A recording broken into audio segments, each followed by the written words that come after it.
What's up, guys? I'm Uncle Freedom, coming to you on another glorious and well-deserved day off.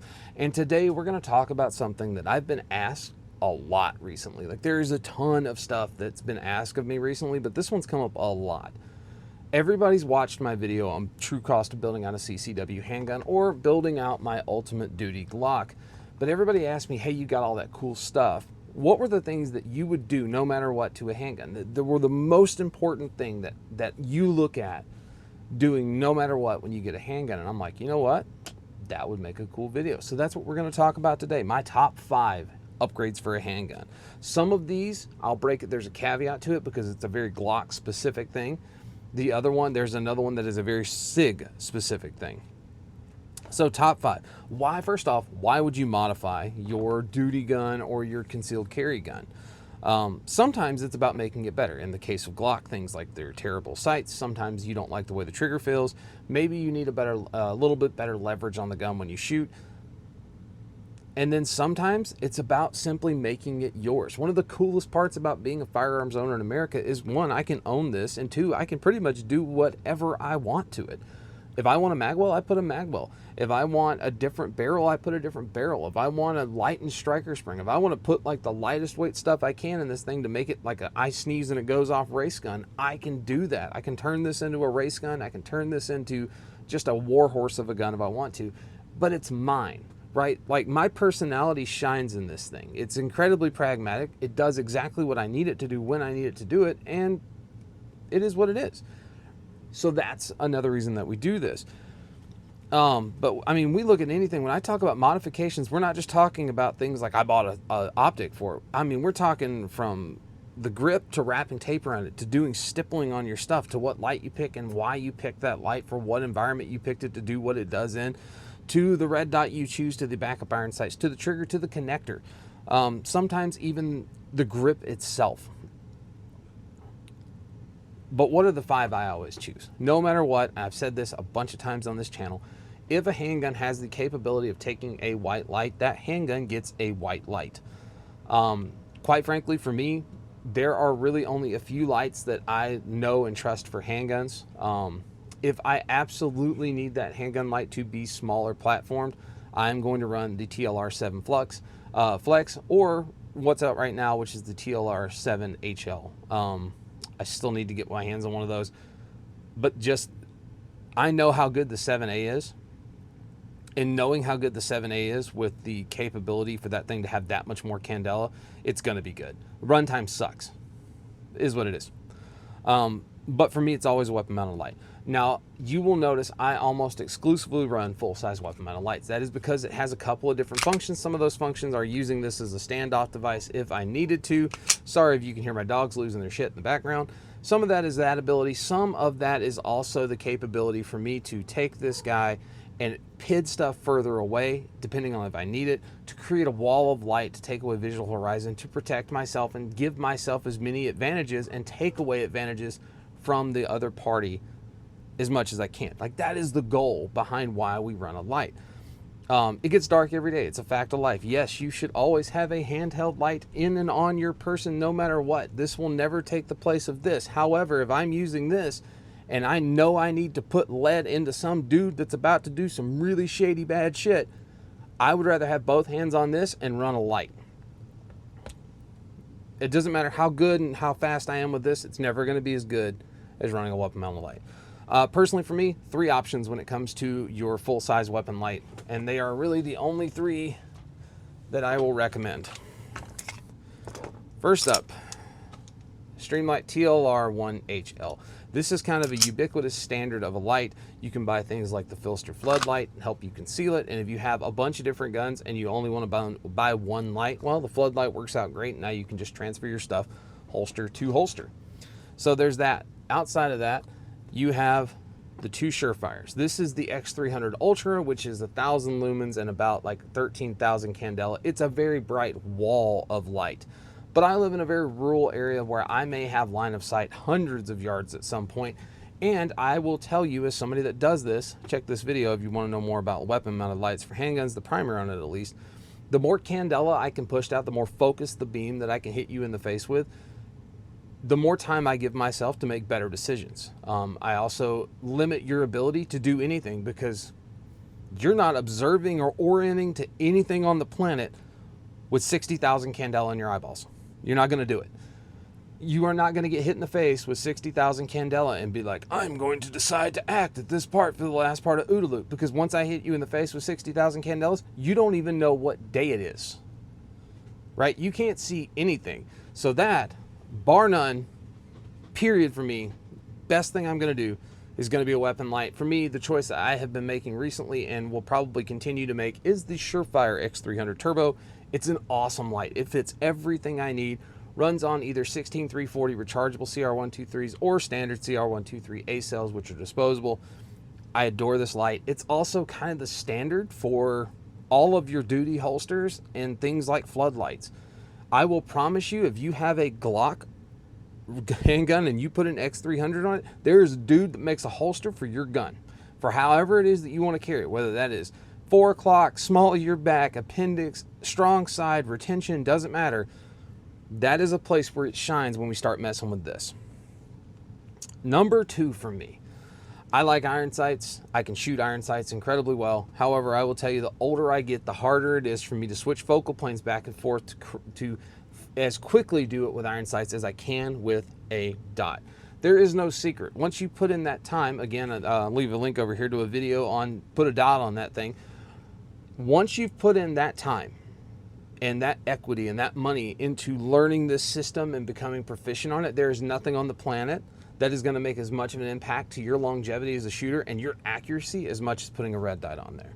It's just not going. Red dots are awesome, man. Like, they are just insanely good at what they do. They're also phenomenal dry fire tools because now I can watch for things like little micro switches and stuff when I pull the trigger because that dot moved when I was shooting. As far as dots go, you really got to buy a reputable brand. And there are options like this is a direct milled Glock 45 for the Acro. They have direct milled stuff for RMR. You can also do the MOS version. I will just tell you, MOS's plates suck, so buy plates from like Forward Controls or C&H Precision. They're down below. But as far as good sights that I have tried and I like and trust, the RMR, the original RMR Type 2, that's a great sight. It's an excellent sight. The RCR, which is the closed emitter version of the RMR. The Acro, because I adore this thing and I don't care how many people on the internet tells me that I'm wrong. I like this, and we're creeping up on like 8,000 rounds in a few months on this specific one. The MPS from Steiner, that's a great optic. I have one sitting back there in the room, and I'm gonna bring that, guys. I want to test it head to head. I want to see if it's really as good as I think it is, but I'm pretty excited about it, to be honest with you. The HoloSun 508 509Ts. The 509 is an enclosed emitter optic that had a lot of issues, where I kind of covered that in this video. I'll leave a link to it, where I basically talk about the fact that we're kind of doing this to ourselves. We're our own worst enemy. There was a lot of issues with the 509T when it first came out. Those issues have since been resolved. I haven't heard anything about it recently. So I'm going to assume they fixed their problems, and that works well. The 407 and 507 are kind of the standards for the open emitter HoloSun style of red dot. They're all good. They're all durable. Now they've come out with their new EPS and EPS carry. The EPS carry fits the Glock 48 size frames, or the 2011 with the more narrow top. And then the standard EPS fits a fuller size frame. And then a new release to what I would consider great for me is the Defender series from Vortex. The Defender ST, the Defender CCW, fantastic optics. Really durable. Like, they fixed the refresh rate after the original batch of CCWs went out. I mean, they're incredibly durable.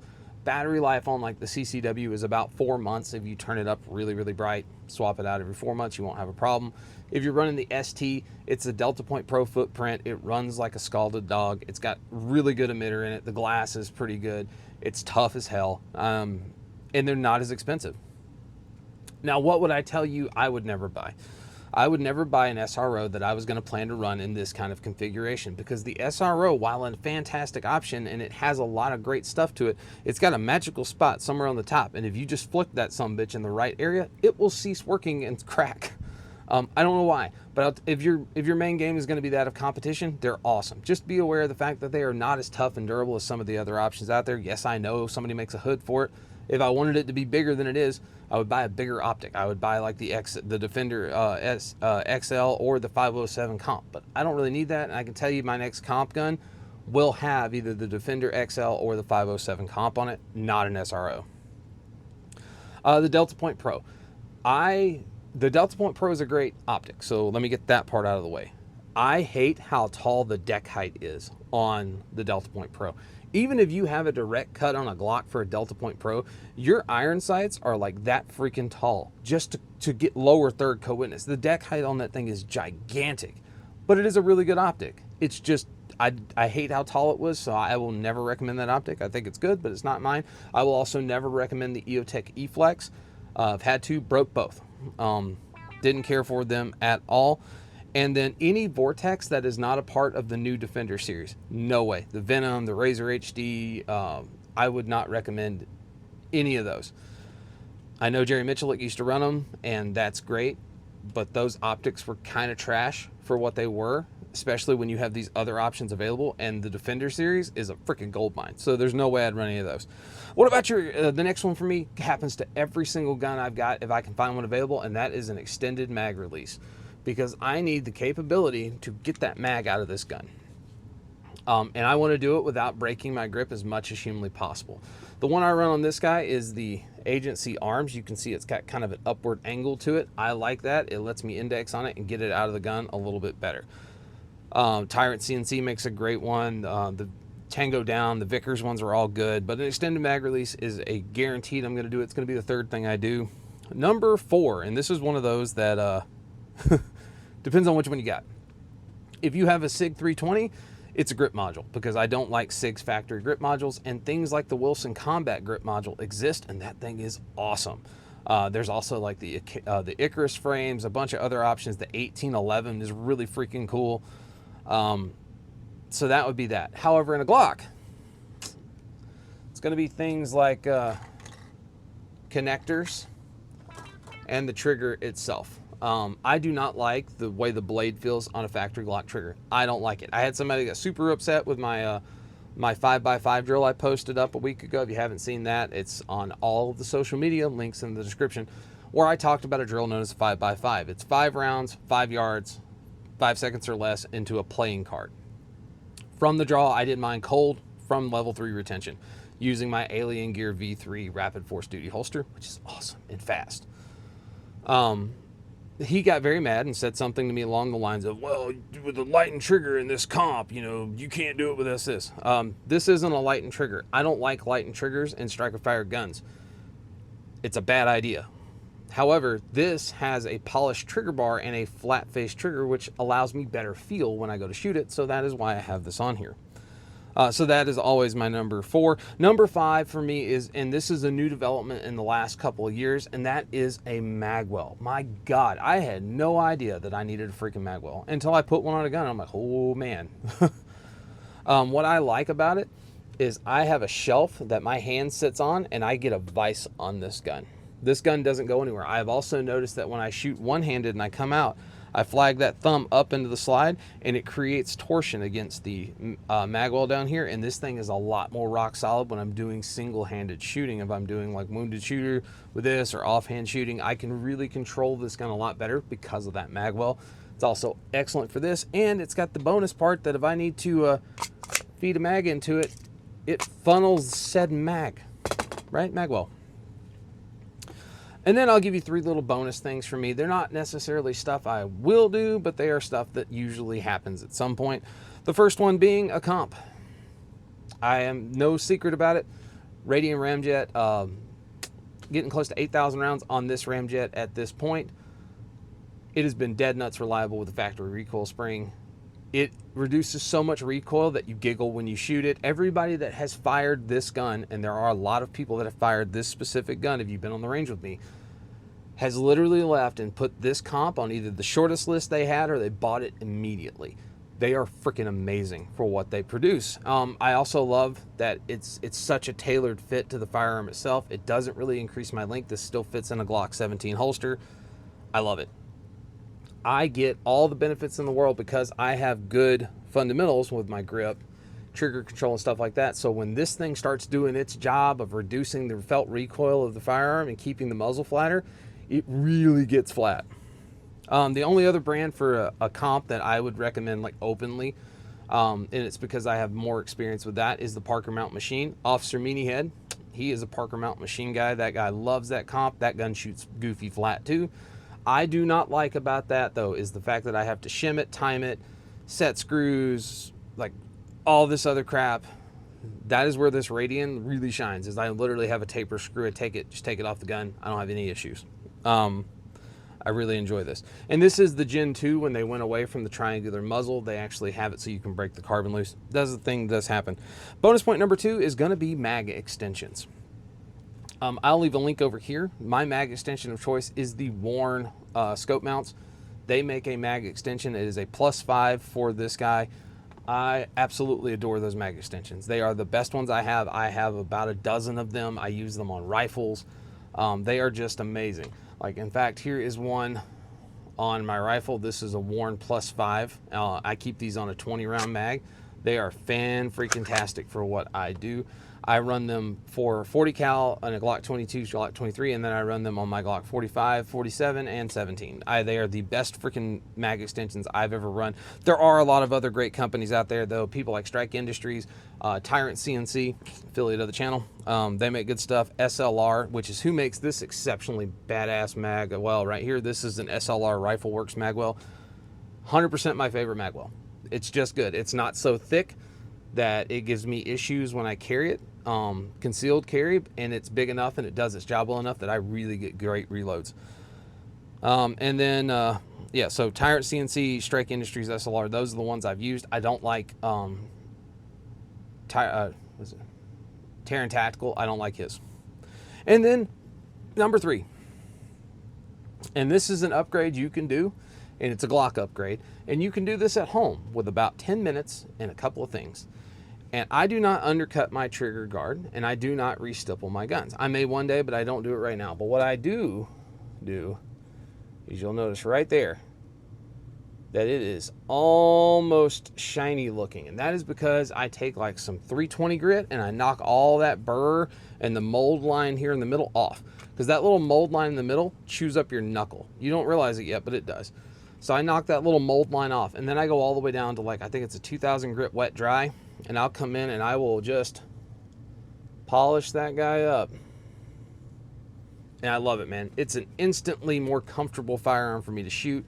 I really suck into this firearm a lot better with that being gone. It doesn't chew up my knuckles as bad. And like I said, this is a modification you can do at home in about 10 minutes with about 4 little squares this big of sandpaper. Like I said, I did mine. I started with like 320, and then I went up to, I think, 600. And then I went up to 8 or 1200, and then I went to like 1600 grit. Awesome, right? Wipe it off, good to go, no problems at all. I am not a Dremel guy. I don't Dremel the crap out of my trigger guards. I just don't do that. I really did enjoy it though when I've done it. I've now since done it to every single Glock I own. It is an exceptionally good idea. So guys, hopefully this helped you out today. There are the top 5 handgun upgrades that I do pretty much no matter what. They will get done before anything else will. Like, even people are waiting on me to say things like the slide stop, right? Because I have this really nice Cogwork slide stop. It doesn't make my top 5 list because I can take or leave it. I do like it, but it would never take the place of doing something like putting a comp on a gun. It just won't, unless I don't want a comp on that gun, then it might. But typically, if you handed me another Glock, a Gen 5 45 or a 47 and said, hey, make this your own, we'll do whatever you want to it, it's going to end up looking almost just like this. Because Radian makes a comp for that too. It's going to have the same freaking lights. Probably going to have the same trigger, the same mag release, the same magwell, the same backup iron sights, and the same freaking optic. Because I like those things. So guys, I am Uncle Freedom. Take care of yourself, take care of each other, and until next time, I'll see you later.